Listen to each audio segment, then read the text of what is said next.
ქვეყანაში გრიპის ვირუსების აქტიური გავრცელება გრძელდება, თუმცა მაქსიმალური მაჩვენებელი ჯერჯერობით არ დაფიქსირებულა და ინფიცირების პიკი იანვრის მეორე-მესამე კვირასაა მოსალოდნელი. ამის შესახებ იაშვილის სახელობის ბავშვთა ცენტრალური საავადმყოფოს სამედიცინო დირექტორმა, პროფესორმა ივანე ჩხაიძემ განაცხადა. რაც შეეხება გრიპის ვირუსის სახეობებს, უმეტეს შემთხვევაში გავრცელებულია ეგრეთ წოდებული ჰონგ-კონგის ვირუსი. ეგრეთ წოდებული ღორის გრიპის მაჩვენებლები კი შედარებით დაბალია. ასევე გავრცელებულია B-ტიპის ვირუსი.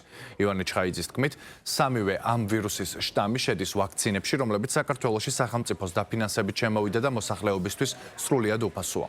მისი თქმით, ადამიანები, რომლებმაც ეს ვაქცინა გაიკეთეს, ვირუსის გართულებებისგან მაქსიმალურად დაცულები არიან. საკითხზე კომენტარი გააკეთა ჯანდაცვის მინისტრმაც.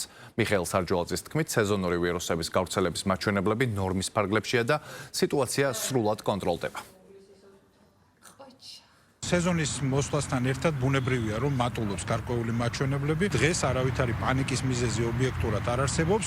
ვითარება კიდევ ერთხელ ხაზგასმით აღნიშნავ არის ნორმალური, ის სრულად ექვემდებარება კონტროლს. აქედან გამომდინარე, მინდა აქ შესაძლებლობით ვისარგებლო, კვლავ მოუწოდებ მოსახლეობას, ყველას რომ მაქსიმალურად თავი დაიცვან ერთის მხრივ აცრის მეშვეობით, მეორეს მხრივ, რა თქმა უნდა, მინიმალურია ეს ჰიგიენის წესებიდან დაწყებული, ექიმისთვის მიმართვით დამთავრებული ყველა ამ წესის დაცვით, რა თქმა უნდა, ისინი იქნებიან თავიდან ბოლომდე სრულფასოვნად დაცული. ლაბორატორიულად დადასტურებულ შემთხვევებს შორის 70% არის გრიპის ვირუსი.